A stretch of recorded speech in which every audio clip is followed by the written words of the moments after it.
देखिए सवाल यहां पर यही बना हुआ है कि सेंधमारी की वजह महंगाई या बेरोजगारी। और आप देख रहे हैं बहस का नंबर 1 शो ताल ठोक के। मैं हूं आपके साथ विशाल पांडे। संसद में घुसपैठ मामले में अब तक 6 लोग गिरफ्तार हो चुके हैं और कई दूसरे लोगों पर शिकंजा कसना बाकी है। अब तक की जांच में पता चला है कि घुसपैठिए वेल प्लान्ड होकर आए थे। उन्होंने बाकायदा संसदीय सुरक्षा की रेकी की थी, संसद में सुरक्षा के पुराने वीडियो देखे थे। पुलिस के मुताबिक आरोपियों में से एक सागर ने संसद में आत्मदाह का प्लान भी बनाया था। इसके अलावा 2 नहीं बल्कि 7 स्मोक वैन कैन फोड़ने की तैयारी थी। आरोपियों में से एक ललित ने 26 अक्टूबर को सोशल मीडिया पर एक भड़काऊ पोस्ट भी लिखी थी जिसमें लिखा गया था कि भारत को कुछ नहीं बस एक बम चाहिए। इससे समझा जा सकता है कि आरोपियों के दिमाग में क्या चल रहा था। दूसरी तरफ इस घुसपैठ पर सियासत में भी बहुत कुछ चल रहा है। आज कांग्रेस सांसद राहुल गांधी सामने आए और उन्होंने संसद में घुसपैठ के लिए देश में फैली बेरोजगारी और महंगाई को जिम्मेदार बताया। राहुल ने आरोप लगाया कि मोदी सरकार की नीतियों की वजह से देश में बेरोजगारी और महंगाई बढ़ी है।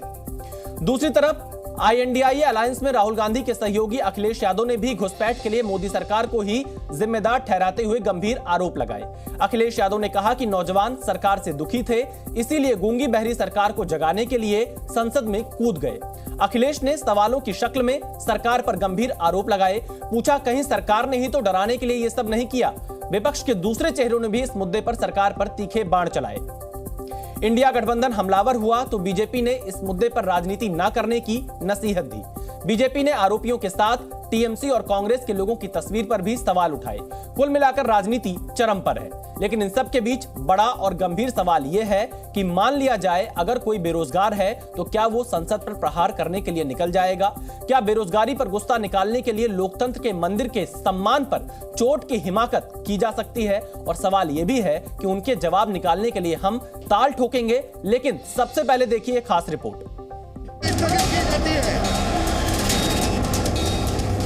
मोदी जी की पॉलिसीज के कारण हिंदुस्तान के युवाओं को रोजगार नहीं मिल रहा।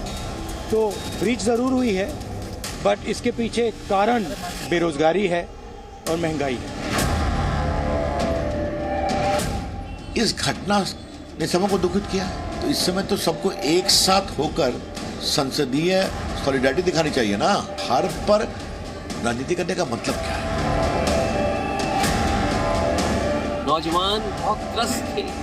गूंगी बहरी सरकार को जगाने के लिए वो नौजवान लोकसभा में कूद गए।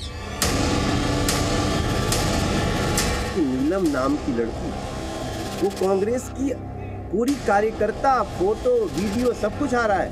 एक ललित झा नाम का लड़का है, वो टीएमसी से कनेक्शन।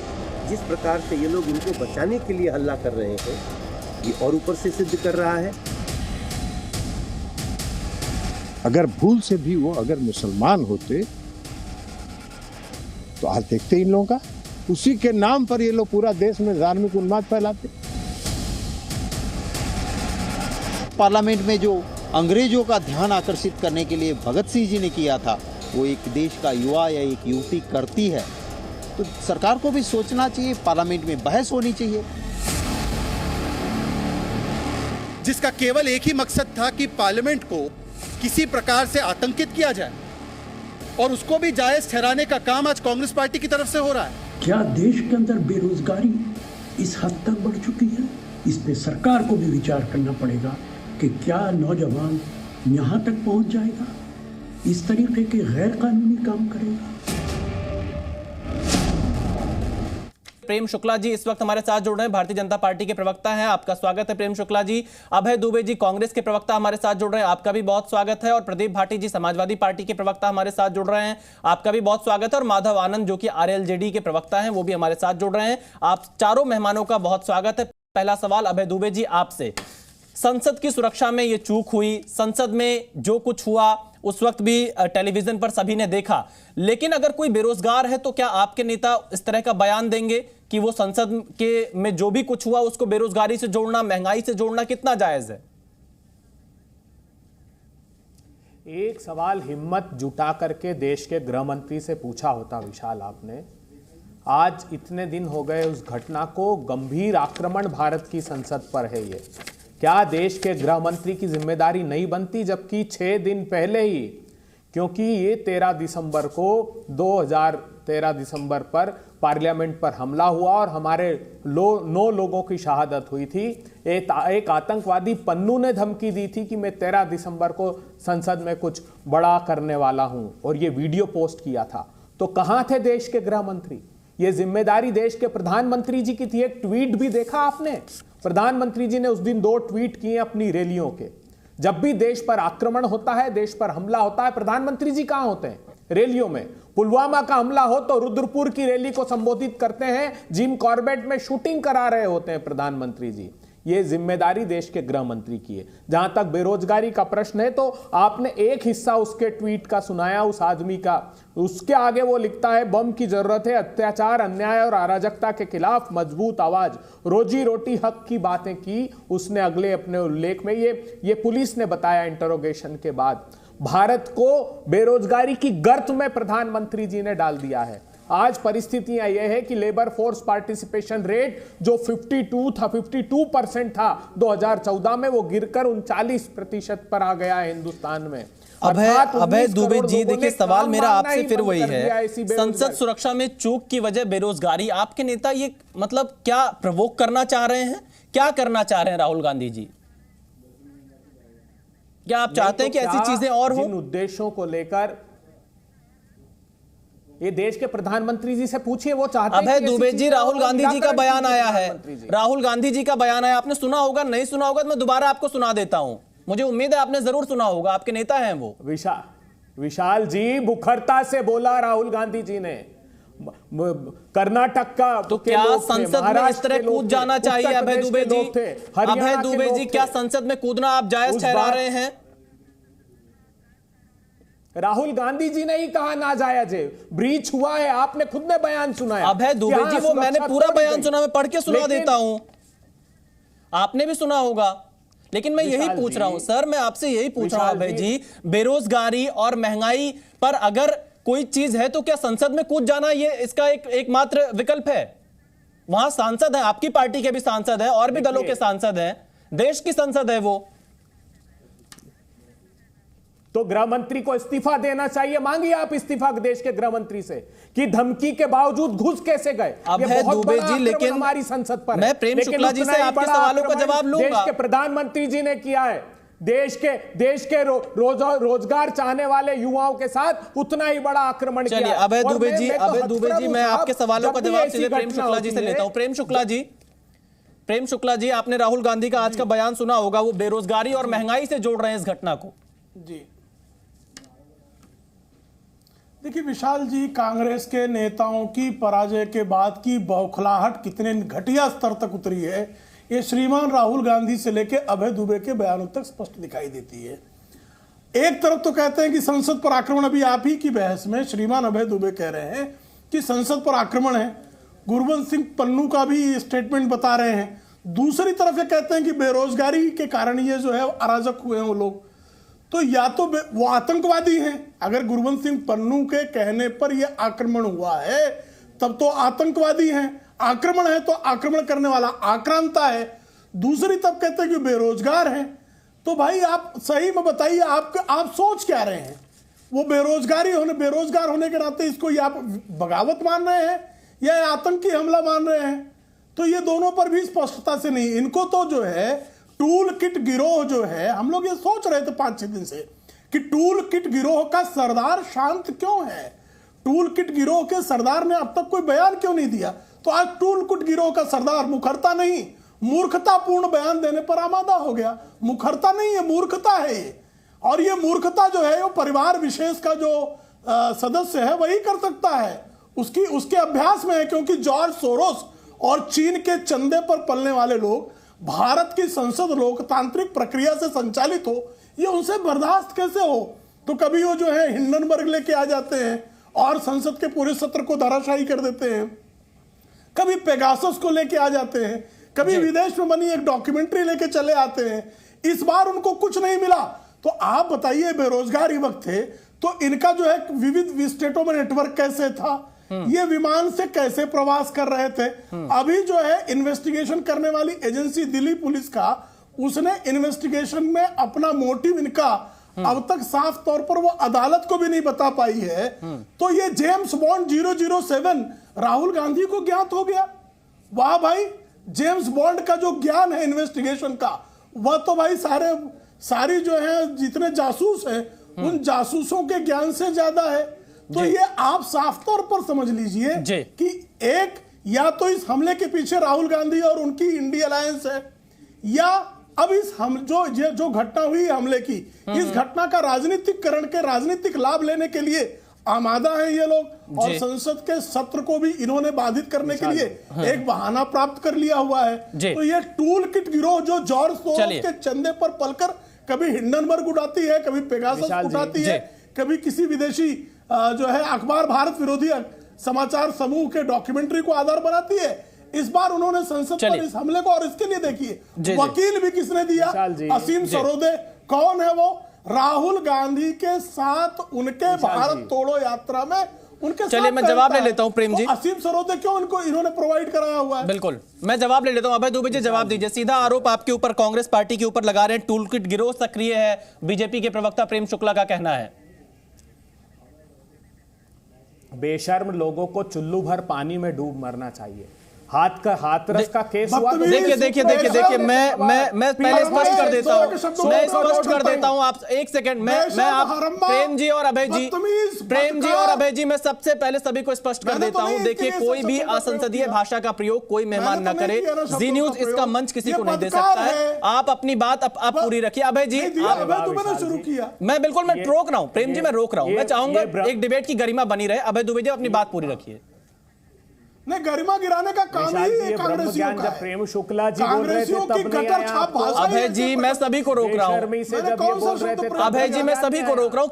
कृपया जो सवाल उठाएगा उसका जवाब दीजिए। अब सुनिए जी, ये सारे जो कांग्रेसी है इनके पास गालियां देंगे। प्रेम जी मैं आता हूं आपके पास अभय दुबे जी से जवाब लेने।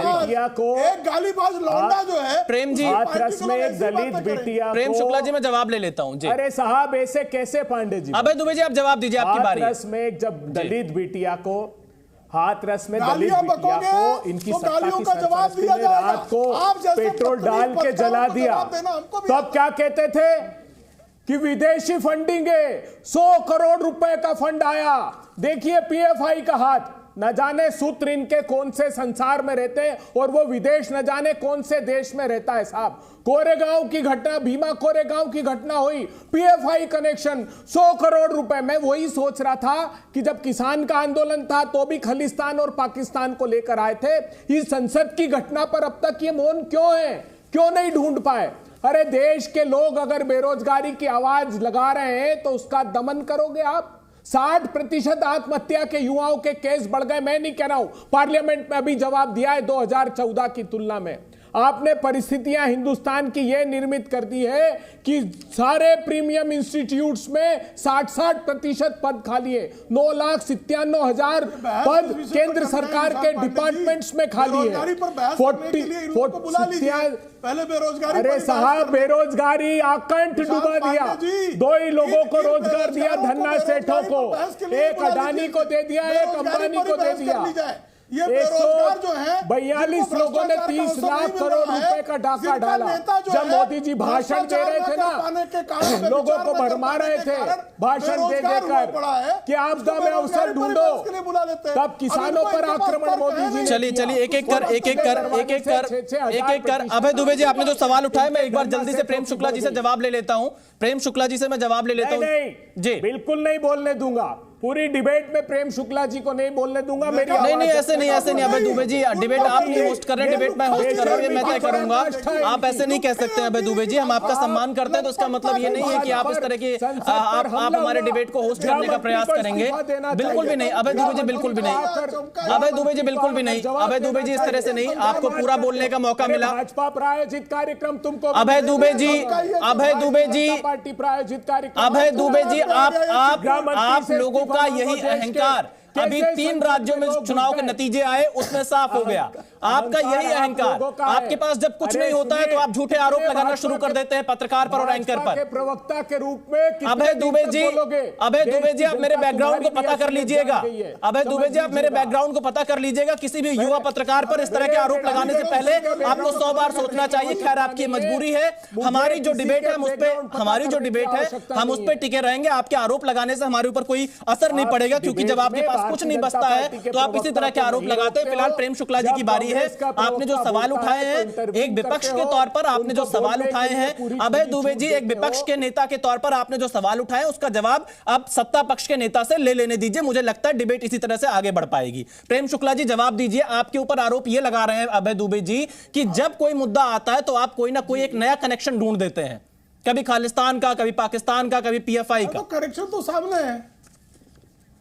अच्छा, किसान आंदोलन में गुरवंत सिंह पंडू जो है, जिसको भी आतंकवादी कह रहे थे, वो उनके समर्थन में जो है बयान दे रहा था कि तो इस्तीफा दो ना गृहमंत्री जी। अभी उन्होंने हाथरस की घटना का जिक्र किया। अभी बेलगावी में किस तरह से फिर देखिए चिल्ला रहे हैं।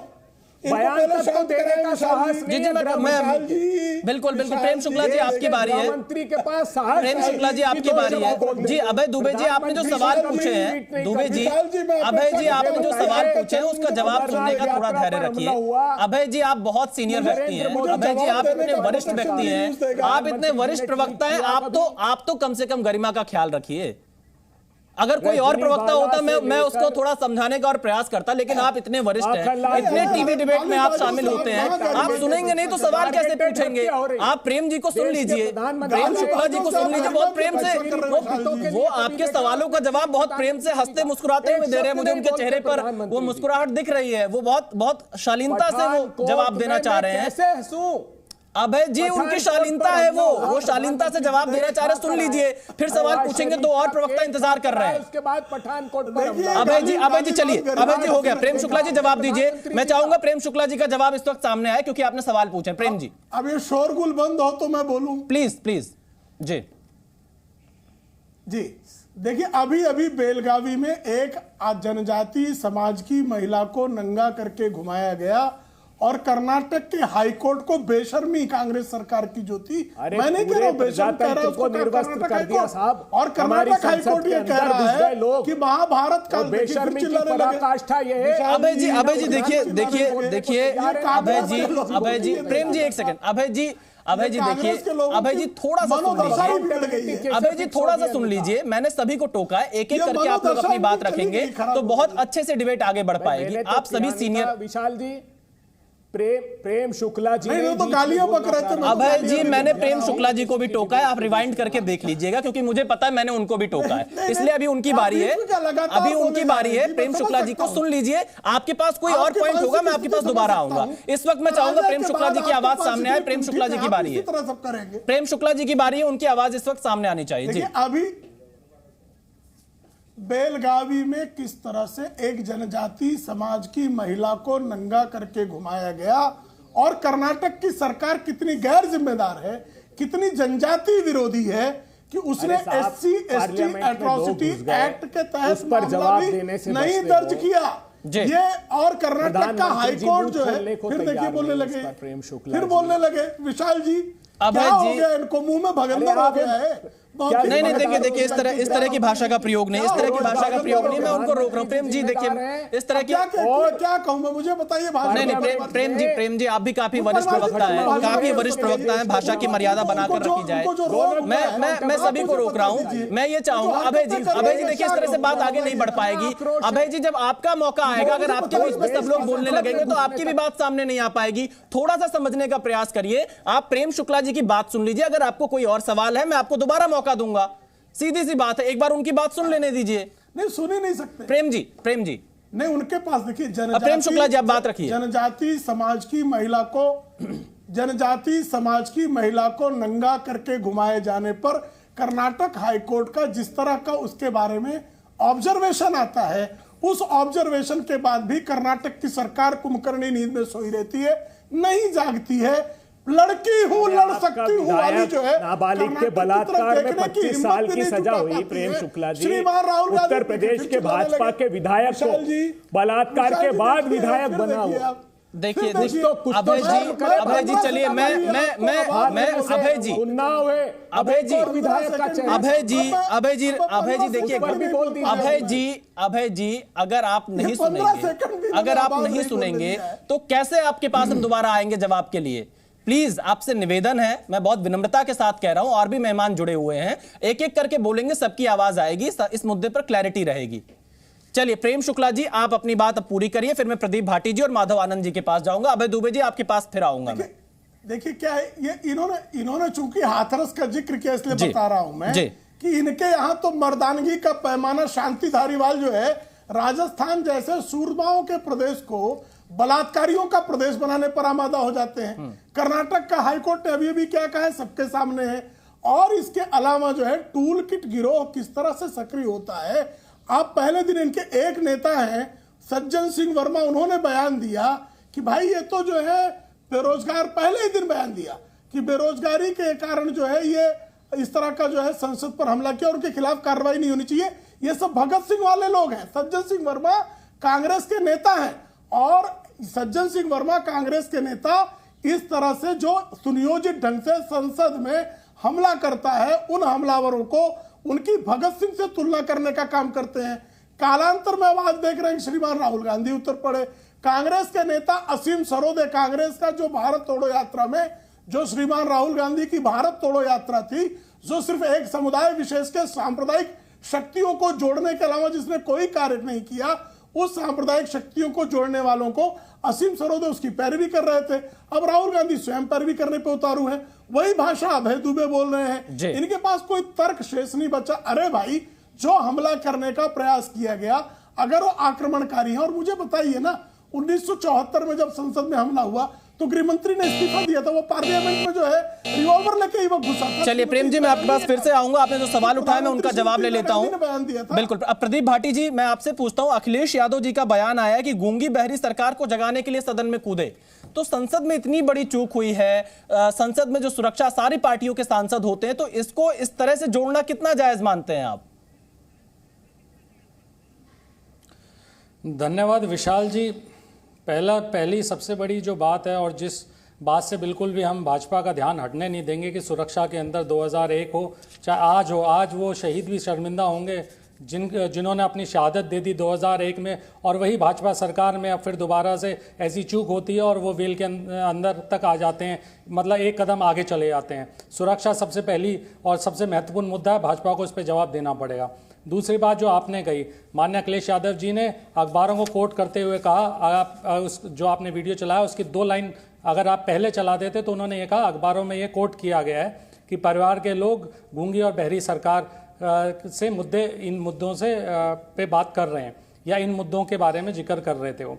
देखो, साजिश और षड्यंत्र करना भाजपा से कोई सीख सकता है। जनता को डरा कर कोई भी भाजपा जिस तरह से अपना ध्यान भटकाने की कोशिश करती है वो जग जाहिर है, उससे कोई नई चीज़ नहीं है। लेकिन परिवार के लोगों ने जब ये मुद्दा उठाया कि बहुत हुआ हिंदू मुस्लिम मंदिर मस्जिद आज़ान भाईजान, आप इनसे कब तक ध्यान भटकाते रहेंगे? अभी तो प्रबुद्ध वर्ग के परिवार के लोग ही ये कह रहे हैं कि मेन जो मुद्दे हैं वो महंगाई है, बेरोजगारी है, उस पर तो बात कीजिए। शिक्षा का अभाव है, स्वास्थ्य में व्यापार है, इन पे कब आप बात करेंगे? और देखिए, जब उन्हें ध्यान भटकाना हो तो ये सारी चीजें बातें करने लग जाते हैं। बात मेन मुद्दा सुरक्षा का है। चलिए प्रदीप भाटी जी, माधव आनंद जी से मैं सवाल लेता हूं। माधव आनंद जी किस तरह से देखते हैं आप राहुल गांधी और अखिलेश यादव के इन बयानों को, जो संसद में सुरक्षा में चूक हुई है उसके बाद? प्रदीप भाटी जी आपका समय हो गया, मैं अब माधव आनंद जी से सवाल ले रहा हूं। विशाल जी, देखिए एक बहुत गंभीर विषय है और मुझे लग रहा है कि इस गंभीर विषय पे जिस तरह की चर्चाएं हो रही है और अभय दुबे जी ने जिस तरह के चर्चाएं की में जिस तरह के भाषा का उपयोग किया, शब्दों का प्रयोग किया, ऐसा नहीं होना चाहिए। बड़े प्रवक्ता हैं और इन सारी चीजों से बचना चाहिए। गंभीर विषय पे गंभीर चर्चा होनी चाहिए। निश्चित रूप से सुरक्षा में चूक हुई है और सबने इस चीज को एक्सेप्ट किया है और चैलेंज के रूप में लिया है कि इसका प्रॉपर इन्वेस्टिगेशन हो और निश्चित रूप से इसमें जो भी कड़ी जुड़ रही है आने वाले टाइम में हम सब लोगों को पता चलेगा। लेकिन देखिए कि इसमें भी, इतनी बड़ी चूक में भी अगर कोई राजनीतिक दल और इंडी अलायंस के लोग अगर राजनीति करना चाह रहे हैं तो एक दुर्भाग्य का विषय है। और एक नेता नहीं है, राहुल गांधी जी का जो बयान आया उनका भी आपने सुना दिया। कल जो है जनता दल यूनाइटेड के राष्ट्रीय अध्यक्ष लल्लन सिंह ने भी क्या कहा, आपको भी बयान याद होगा कि अगर इसमें मुस्लिम युवक होते तो आज बीजेपी उन्माद फैलाती। अखिलेश यादव जी का क्या बयान आया है आपने देखा। तो यानी इसमें भी राष्ट्र की सुरक्षा की जहां बात होती है, संसद की सुरक्षा की वहां जब बात होती है, तो उसमें भी ये लोग अपनी राजनीति की रोटी सेकने की कोशिश कर रहे हैं। वास्तविक बात यह है कि ये लोग पूरी तरह हताशा और निराशा में है। जिस तरह बीजेपी को 3 राज्यों में पूर्ण बहुमत मिला है, प्रचंड बहुमत मिला है, उससे पूरी तरह ये लोग निराश हैं। ये भी समझ रहे हैं कि 2024 में भी आदरणीय नरेंद्र मोदी जी ही प्रधानमंत्री बनेंगे। इस तरह ये लोग उकसावे की राजनीति कर रहे हैं। राहुल गांधी का जो बयान आया विशाल जी, मैं तो कहता हूं बड़ी गंभीरता से अपने बेरोजगारी को दूर करने के लिए वो आग लगाने का काम कर रहे हैं। उनकी बेरोजगारी कैसे दूर? चलिए मैं सीधे कांग्रेस प्रवक्ता अभय दुबे जी से जवाब ले लेता हूं। अभय दुबे जी, राजनीतिक रोटी सेकने का आरोप आप लोग के ऊपर आरएलजेडी के नेता लगा रहे हैं। विशाल जी, भारतीय जनता पार्टी को 3 राज्यों में बहुमत मिला, तो क्या संसद की सारी सुरक्षा हटा ली जाए? क्या संसद की सुरक्षा पर इतना बड़ा आक्रमण हुआ तो राहुल गांधी जी, कांग्रेस पार्टी के प्रवक्ता, समाजवादी पार्टी के प्रवक्ता समालोचना करने की बजाय क्या सम्मान समारोह आयोजित करें देश के गृह मंत्री का? अगर इतनी बड़ी घटना हुई और जिसकी चेतावनी पहले दी गई थी, आके कहे दिल्ली पुलिस फिर सामने। हमको तो मीडिया ने बताया, जो बाइट चलाई, जो महिला पकड़ाई, जो ट्वीट सामने आए, जो दिल्ली पुलिस ने के माध्यम से अखबारों ने, समाचार चैनलों ने चलाया, उससे तो ये साफ प्रतीत होता है कि आकंठ बेरोजगारी की समस्या देश में है और देश की सरकार इससे ध्यान बांटने के लिए वही कर रही है जो आज भारतीय जनता पार्टी के और जो पूर्व जेडीयू के हमारे प्रवक्ता हैं आनंद जी, वो ये तर्क दे रहे हैं, वही देश के सामने भारतीय जनता पार्टी का तर्क है। गंभीरता से इस समस्या का समाधान होना चाहिए। मैं अपेक्षा कर रहा था कि देश के प्रधानमंत्री जी कम से कम ट्वीट करके ही कहते कि हम सब लोगों को मिलकर इस पर गंभीरता से चिंतन करना चाहिए। आज तक मैंने नहीं देखा कश्मीर में टारगेटेड किलिंग हुई हो, माखनलाल बिंद्रू की हत्या हुई हो, रजनी बाला की हुई हो, प्रधानमंत्री जी कश्मीरी पंडितों के लिए एक शब्द संवेदना के नहीं बोलते। पुलवामा का कांड हुआ तब प्रधानमंत्री जी रैली में थे, संसद की सुरक्षा पर आघात हुआ तब प्रधानमंत्री जी रैली में थे। तो 24/7 सत्ता की भूख में भारतीय जनता पार्टी मरी जाती है। हम चाहते हैं कि देश के बेरोजगारी, महंगाई को एड्रेस करें। प्रेम शुक्ला जी, लोकसभा स्पीकर ने लिखा है कि जो दुर्भाग्यपूर्ण घटना 13 दिसंबर को हुई है, कुछ राजनीतिक दल और कुछ सांसद सदन द्वारा लिए गए सांसदों के निलंबन के फैसले को संसद में हुई घटना से जोड़ रहे हैं। यह सर्वथा अनुचित है। क्या प्रतिक्रिया है आपकी? देखिए, सत्ता की भूख में जो बेजार हैं, ऐसे कांग्रेस और उसके नेतृत्व वाले दल वो किसी भी हद तक गिरने के लिए तैयार है। वो जॉर्ज सोरोस के इशारों पर नाचने के लिए तैयार हैं, वो चीन के चंदे पर नृत्य करने के लिए तैयार हैं और वो पूरी तरह से भारत की संसदीय प्रणाली को धराशायी करने का हर संभव प्रयास करते हैं। यही लोकसभा अध्यक्ष जी ने की 13 दिसंबर की घटना और जो है सांसदों के निलंबन को जोड़ने का काम कांग्रेस के लोगों ने और उनके समर्थकों ने प्रारंभ किया है, सबके सामने है। तो सत्ता की भूख जो है कितने निचले स्तर तक कांग्रेस को ले गई है, यह इस बात को प्रमाणित करता है कि संसद में एक भयंकर जो चूक हुई है जिसकी जांच जारी है। भाई, संसद की सुरक्षा का कस्टोडियन लोकसभा अध्यक्ष है। लोकसभा अध्यक्ष ने पहले दिन ही सर्वदलीय बैठक आहूत कर ली थी। सर्वदलीय बैठक में सारे सांसदों पर, सारे दलों के संसद प्रतिनिधियों से इस पर चर्चा हुई थी। उसकी जांच के लिए जो है विशेष समिति गठित कर दी गई है। दिल्ली पुलिस ने इसमें गिरफ्तारियां की हैं। गिरफ्तारियों में सामने आया है कि उनकी योजनाएं क्या थी और उन जो षड्यंत्रकारी उनके प्रति सहानुभूति के शब्द कौन प्रयोग में ला रहे हैं, कांग्रेस और उनके समर्थक दल ही ला रहे हैं। तो आप संसद के, और आप ध्यान रखिए 2001 में जो संसद पर हमला करने वाले अफजल गुरु के जो मुख्य षड्यंत्रकारी था अफजल गुरु, उसके समर्थन में अफजल हम शर्मिंदा है, तेरे कातिल जिंदा है का नारा लगाने वाला कन्हैया कुमार कौन है और उसका समर्थन करने वाले राहुल गांधी को आप नहीं पहचानते। इस देश में बाटला हाउस जैसे एनकाउंटर होते थे और कांग्रेस की मम्मी श्रीमती सोनिया गांधी आतंकवादियों के लिए रोती थी। कसम जो है भारत में घुसकर हमला करता था।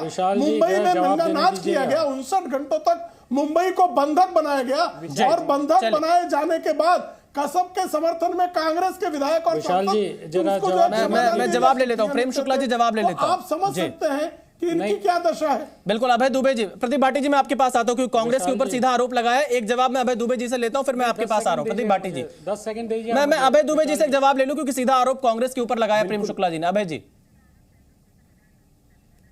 प्रेम शुक्ला जी ने चीन का जिक्र किया।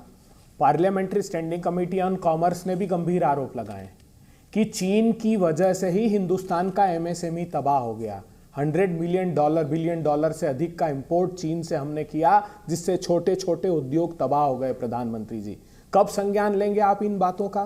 क्यों सदन में चर्चा नहीं कराना चाह? आप करा लीजिए ना बेरोजगारी पर चर्चा। अगर देश के नौजवानों में इतना अनरेस्ट है, आपने खुद ने लोकसभा में बताया कि 60% आत्महत्याएं युवाओं की बेरोजगारी से बढ़ गई 2014 की तुलना में, तो करा लीजिए। आप किसी विषय पर चर्चा लोकसभा में नहीं कराना चाहते, महंगाई पर नहीं, बेरोजगारी पर नहीं, पेगासिस जैसे गंभीर हथियार से जो हमारी प्रजातंत्र पर हमला किया उस पर चर्चा नहीं, चीन की घुसपैठ पर चर्चा नहीं, तो फिर आखिर सदन है क्यों? हम आग्रह करते हैं प्रधानमंत्री जी की गंभीरता से इस घटना को लीजिए, अकाउंटेबिलिटी गृह मंत्री की फिक्स कीजिए। जब इतना बड़े थ्रेट के बावजूद हमारी देश की संसद के अंदर अगर लोग घुसकर आते हैं और वो उसके साथ भी वो स्मोक बम के साथ वो हो सकता है कोई आतंकवादी होते तो घातक हथियार से हमला करते, लेकिन जो घातक हथियार से आपने देश के नौजवानों पर हमला किया है, बेरोजगारी का, मुट्ठी भर लोगों के पास देश के संसाधन, देश के 1% लोगों ने 40% संसाधन। बिल्कुल अभय जी देखिए जो मुद्दे हैं वो उन मुद्दों को आप उठाइए, लेकिन इनकी आड़ में इस तरह से इस सुरक्षा चूक को जोड़ना बेरोजगारी और महंगाई से मुझे नहीं लगता है कि ठीक है, और मुझे लगता है आपको भी ये ठीक नहीं लग रहा होगा, लेकिन राजनीतिक मजबूरी है, आपको इस तरह का बयान देना पड़ेगा। प्रेम शुक्ला जी जवाब दीजिए। ये तो चैनलों ने ही बताया। अभय दुबे जी, जो चैनलों ने अभय दुबे जी देखिए राहुल गांधी जी ने बोला कि जो बोलने का अवसर दीजिए। बिल्कुल मैं प्रेम शुक्ला जी का जवाब ले रहा हूं, आपने जो सवाल उठाया, लेकिन मैं सिर्फ इतना कह रहा हूं, इलेक्ट्रॉनिक मीडिया ने बताया। देखिए अभय जी मैं प्रेम शुक्ला जी से जवाब लेता हूं। प्रेम जी एक सेकंड मैं आप ही से जवाब ले रहा हूं।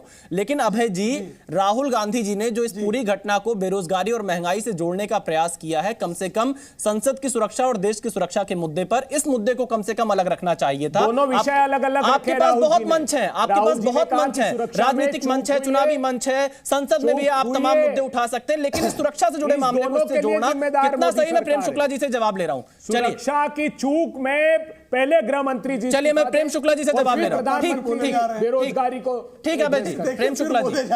प्रेम शुक्ला जी शांति नहीं हो रहा है। प्रेम शुक्ला जी देखिए चीन के चरण पखारकर जवाहरलाल नेहरू ने जिस तरह से 38,000 वर्ग किलोमीटर भूमि चीन के जबड़े में डाल दी, उस कायरता को कौन भूल सकता है। 1987 में फिर चीन के साथ संबंध स्थापित किए, फिर जो है सैकड़ों वर्ग किलोमीटर भूमि श्रीमान राजीव गांधी की कदरता के कारण चले गए, और डॉक्टर मनमोहन सिंह के कार्यकाल में जोरावर का किला चला गया।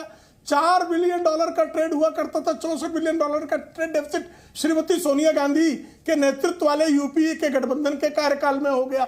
और उसके बाद चले जाके चोरी डोकलाम हुआ, तो चोरी चुपके राहुल गांधी क्यों चीन के दूतावास चले गए? क्योंकि उनका एक गुप्त एग्रीमेंट, कांग्रेस पार्टी का चीन के साथ एक गुप्त एग्रीमेंट है। और राजीव गांधी फाउंडेशन कितनी जो है चंदाखोरी पर आमादा है कि चीन के चंदे पर जीता है। चीन और जॉर्ज सोरोस के बीच के अंतर संबंधों को कौन नहीं जानता, और कैम्ब्रिज एनालिटिका जैसे संस्थाओं को हमेशा जो है अपने साथ समझौता करके भारत में जाति विद्वेष फैलाने का कार्यक्रम किस तरह से 2017 में कांग्रेस ने किया था, ये सबको पता है। तो इस देश को जो तोड़ने का हर संभव प्रयास कांग्रेस नाम की पार्टी जब से सत्ता से बेरोजगार हो गई है, मरहूम हो गई है, तो सत्ता की भूख के कारण भारत को विश्व के हर मंच पर बदनाम करने का, चीन के जो शासक है तानाशाह, उनको कहना कि वहां जीवंत लोकतंत्र है और भारत जहां जीवंत लोकतंत्र है उसको बदनाम करने का कोई मौका एक जो है कांग्रेस का चीन के चंदे पर पलने वाला युवराज नहीं छोड़ना। चलिए बिल्कुल प्रदीप भाटी सवाल यही है, संसद की सुरक्षा के मुद्दे पर तो कम से कम राजनीतिक दलों को एकजुट हो जाना चाहिए। अभय जी मैं आपके पास आऊंगा, 2 और मेहमान इंतजार कर रहे हैं, मैं आप ही लोगों से सवाल लेता रह गया। प्रदीप भाटी जी, कम से कम देश और संसद की सुरक्षा के मुद्दे पर तो राजनीतिक दलों को एक सहमति जतानी चाहिए। विशाल जी, मेरा अनुरोध है, जरा 90 सेकंड का टाइमर लगा दीजिए प्लीज। नहीं, आप अपनी बात रखिए। 90 सेकंड का टाइमर पिछले दौर में था, मैं आपकी बात पूरी आने दूंगा। नहीं, बीच में आप अपनी बात पूरी करिए जी। अभी शुक्ला जी जी अभी 2001 का जिक्र कर रहे थे, पार्लियामेंट अटैक का शुक्ला जी जिक्र कर रहे थे और बता रहे थे कि वकीलों का कौन किसका वकील है। अभी इतनी बेशर्मी के साथ भाजपा ये सब चीजें अपना पास्ट बिना खंगाले बोल देती है। 3 अक्यूज देखिए बिल्कुल प्रदीप जी बहुत बदतमीजी से बोला। सबके लिए आप सुन लीजिए, देखिए प्रदीप जी देखिए गरिमा बनाकर प्रदीप भाटी जी, मैं आपको हर रम्मा कहूं अच्छा लगेगा। नहीं प्रेम शुक्ला जी प्रदीप भाटी जी देखिए डिबेट की गरिमा बनाकर चिरकुट कहूं इसको मैं, प्रदीप भाटी जी, प्रेम शुक्ला जी प्रदीप भाटी जी, मैं सभी को टोक रहा हूँ। आप सभी से निवेदन है कि गरिमा बनाकर भाषाई मर्यादा बनाकर रखें। मैं चाहूंगा आप भाषाई मर्यादा बनाकर रखें। प्रेम शुक्ला जी मैं आपके पास फिर आऊं। प्रदीप भाटी जी अपनी बात पूरी करिए भाषाई मर्यादा बनाकर। प्रेम शुक्ला जी प्रदीप भाटी जी नहीं, प्रेम शुक्ला जी प्रदीप भाटी जी भाषाई मर्यादा बनाकर। प्रदीप भाटी जी अपनी बात पूरी करिए। आपसे ज्यादा बदतमीजी कोई करता है क्या डिबेट में? नहीं प्रदीप भाटी जी आपसे ज्यादा कोई बदतमीज प्रदीप भाटी किस तरह की भाटी साहब प्रेम जी देखिए, मैं चाहूंगा कि अगर इस तरह की भाषा का प्रयोग होगा तो मुझे ऑडियो डाउन करना पड़ेगा। मैं इस मंच पे आप एक सार्थक डिबेट करिए। प्रदीप भाटी जी आपको मैं पूरा मौका दे रहा हूं, अपनी बात पूरी करिए। मैंने कहा उस टाइम पे 2000 पार्लियामेंट अटैक में 3 अक्यूज थे। अजय शुक्ला जी अब आप बीच भाटी साहब आप बात पूरी करिए। भाटी साहब बात पूरी करिए। प्रेम शुक्ला जी सुन रहे हैं। नहीं प्रेम शुक्ला जी आपको सुन रहे हैं। आप 3 अक्यूज भारतीय जनता पार्टी की सरकार चल रही थी, 3 मेन अक्यूज बनाए गए। उसमें शौकत हुसैन, अफजल गुरु और एसएआर गिलानी। आपको पता है एसएआर गिलानी का केस कौन लड़ा? हाई कोर्ट और सुप्रीम कोर्ट में। इनकी सरकार में लॉ मिनिस्टर रहे, इनकी सरकार, इनके राज्यसभा मेंबर रहे राम जेठमलानी साहब। और आज ही किस मुंह से बात कर रहे हैं, ये चीज कह रहे हैं कि ये वकील इसका हो गया, इसके लिए केस लड़ रहा है और इनको अपने तथ्यों को ये खोलते नहीं है और उसके बाद दूसरे पे इल्जाम लगाने। देखिए शुक्ला जी, सबसे पहले तो आप देखिए शुक्ला, अरे आप अक्यूज देखिए, आप बदतमीजी पे ना आए। शुक्ला जी आपसे बदतमीजी की उम्मीद मुझे भाटी साहब बदतमीजी सारी हदें पार नहीं। देखिए भाटी साहब आपके पास फिर से आऊंगा। फिलहाल मैं माधव आनंद जी के पास चलता हूं। माधव आनंद जी, आप पूरी डिबेट को सुन रहे हैं। मेरा सवाल आपसे वही है जो मैंने प्रदीप भाटी जी से पूछा कि क्या राजनीतिक दलों को संसद की सुरक्षा के मुद्दे पर एकजुट नहीं होना चाहिए, एक सुर में नहीं बोलना चाहिए? राष्ट्रीय सुरक्षा का मामला हो तो निश्चित रूप से मुझे लगता है राजनीति को एक तरफ रखने की आवश्यकता है और एक साथ हम लोग जो है सरकार के साथ, देश के साथ खड़े रहें।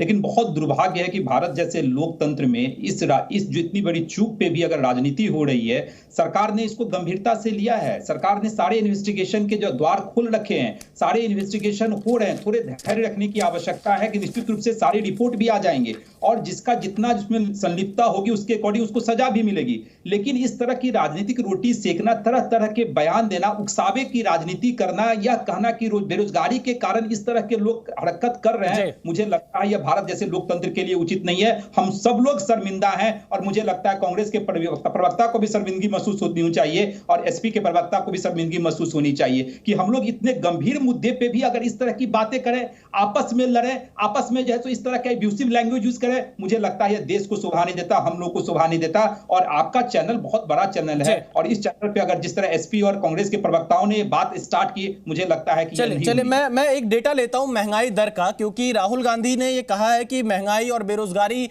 एक बड़ा इसके पीछे कारण है। मैं चाहूंगा वो डेटा महंगाई दर का एक बार हमारी स्क्रीन पर दिखा दिया जाए, जो कि हमने डेटा वर्ल्ड बैंक के सोर्स से लिया है। 2009 से लेकर 2022 तक का ये पूरा डेटा है। 2009 में महंगाई दर 10.8%, 2010 में महंगाई दर 11.9%, 2011 में महंगाई दर 8.9%, 2012 में 9.4%, 2013 में 10% थी महंगाई दर और 2014 में 6.6%, 2015 में 4.9% महंगाई दर और 2016 में 4.9%, 2017 में 3.3%, 2018 में 3.9% और 2019 में 3.7%, 2020 में 6.6%, 2021 में 5.1%, 2022 में 6.6%। यानी अगर हम 2009 से तुलना करें तो 22 में महंगाई दर में कमी दिखाई दे रही है। अभय दुबे जी, वर्ल्ड बैंक के आंकड़े हैं। विशाल जी, जो आप महंगाई प्रदीप भाटी जी, मैं जरा खाद्य पदार्थ में महंगाई दर भी बता भाटी जी, मैं आपसे जवाब, मैं मौका दे रहा हूं। भाटी साहब, ये वर्ल्ड बैंक की रिपोर्ट है, आप इस पे जवाब दीजिए। मैं आपको रिपोर्ट पढ़ के सुना रहा हूं। नहीं, मैं कह रहा हूं महंगाई दर के साथ साथ भाटी साहब, मैं आपको मौका दे रहा हूं, आप अपनी बात रखिए, लेकिन पहले अभय दुबे जी। मैं आपकी बात को गलत नहीं बता रहा हूं। मैं आपको मौका दूंगा। खाद्य पदार्थों की महंगाई दर भी देख लीजिए। बिल्कुल, अभी फिलहाल अभय जी की बारी है। प्रदीप जी, अभय दुबे जी की बारी है, उनको बात पूरी करने दीजिए, मैं आपके पास आ रहा हूं जी। हाँ, एक बार प्रधानमंत्री जी गरीब के घर में झांक के तो देखिए। 4 करोड़ से अधिक उज्ज्वला बहनों ने सिलेंडर घर पर रख दिए हैं, फिर से नहीं भरा है उन्होंने, क्योंकि 1000 रुपए के पार आपने गैस का सिलेंडर कर दिया। खाने की दाल 2 धन्ना सेठ इस व्यापार में कूदे और 230 रुपए तक पहुंच गई। 60 और 70 रुपए की दाल और तेल, 60 और 70 रुपए का पेट्रोल और डीजल 100 रुपए के पार कर दिया प्रधानमंत्री जी। बेरोजगारी की इस तरह इंतहा हो गई कि हमारा जो लेबर फोर्स पार्टिसिपेशन रेशो था वो लगातार घटता जा रहा है। प्रधानमंत्री जी, काम के अवसर रोजगार के नहीं है लोगों के पास। 142 लोगों ने 30 लाख करोड़ रुपए कमाए और 12 करोड़ लोगों के रोजगार घट गए। 84% लोगों की आमदनी घट गई। प्रधानमंत्री जी, जब आप कह रहे थे कि आपदा में अवसर को ढूंढिए, लेकिन दुबे जी आंकड़े यहाँ पर तो कुछ और बता रहे हैं जो महंगाई दर के। मैं आप जो आरोप लगा रहे हैं, मैं जल्दी से आखिरी में प्रेम शुक्ला जी का जवाब लेता हूं, वक्त की कमी है। मैं आपने जो सवाल खड़े किया जवाब में, और एक आखिरी 10 सेकंड दीजिए। जल्दी से, आखिरी 10 सेकंड जल्दी से खास जल्दी से। पंडित नेहरू दृढ़ता से चीन से लड़ाई लड़े थे, मोदी जी की तरह। चलिए प्रेम शुक्ला जी जवाब दीजिए। महंगाई दर 2009 में 10.8%। दुबे जी देखिए, आपने 10 सेकंड मांगे, मैंने आपको दिया। प्रेम शुक्ला जी का जवाब आने दीजिए। चलिए देखिए दुबे जी, आप सम्मान करिए। दुबे साहब, अब आप सम्मान करिए। प्रेम शुक्ला जी का जवाब है। प्रेम शुक्ला जी, 2009 में महंगाई दर 10.8% और 2022 में 6.6%। खाद्य पदार्थ की महंगाई दर। भाटी साहब आपके पास भी आएंगे, 1 मिनट रुक जाइए। दुबे जी के, शुक्ला जी के बाद आपके पास आ रहा हूं। सबसे पहले खाद्य पदार्थ की महंगाई दर। भाटी साहब आपके पास मौका दूंगा, शुक्ला जी का जवाब सुन लीजिए। सवाल पूछिए ना, महंगाई दर का सवाल। चलिए आप पूछिए खाद्य पदार्थ। भाटी साहब, मैं वही सवाल पूछ रहा हूं, जवाब आने दीजिए। प्रेम शुक्ला जी, भाटी साहब आपकी बारी में कोई नहीं बोलता। देखिए आप बहुत गंभीर प्रवक्ता हैं, आप थोड़ा इंतजार करिए। प्रेम शुक्ला जी का जवाब आने दीजिए। प्रेम जी, जब आपने जब उन्हें नहीं रोका, मेरे बीच में जब वो बोल, भाटी साहब मैंने सभी को रोका, आप इस तरह से मत रोकिए। प्रेम शुक्ला जी का जवाब आने दीजिए। मैं चाहूंगा इसमें प्रेम शुक्ला जी का जवाब सामने आए। प्रेम शुक्ला जी का जवाब सामने आना चाहिए। लगातार भाटी साहब आपको मौका कैसे मिलेगा? आप उनको तो बोलने दीजिए, फिर आपके पास आएंगे ना। प्रेम शुक्ला जी, प्रेम शुक्ला जी आप जवाब दीजिए जल्दी से। देखिए, महंगाई दर भी नियंत्रित हुई और विश्व बैंक का आंकड़ा है। और अभय दुबे जो है कहां के आंकड़े लाते हैं डर्टी टैक्स डिपार्टमेंट वाले। कांग्रेस जो झूठ की फैक्ट्री है, ये झूठ फैलाते हैं। आपने जो आंकड़े दिए वो विश्व बैंक के आंकड़े। मोदी सरकार की रिपोर्ट है जो छुपा देते हो आप। 1.5 करोड़ लोगों को रोजगार, 45 साल की सबसे बड़ी बेरोजगारी। चलिए आप सभी हमारे साथ जुड़े। देखिए एक लंबी डिबेट का मुद्दा है, लेकिन आज आप हम लोग के साथ जुड़े, आप सभी का शुक्रिया। पर देश की सुरक्षा और संसद की सुरक्षा के मुद्दे पर सभी राजनीतिक दलों को एकजुट होना चाहिए। Zee News.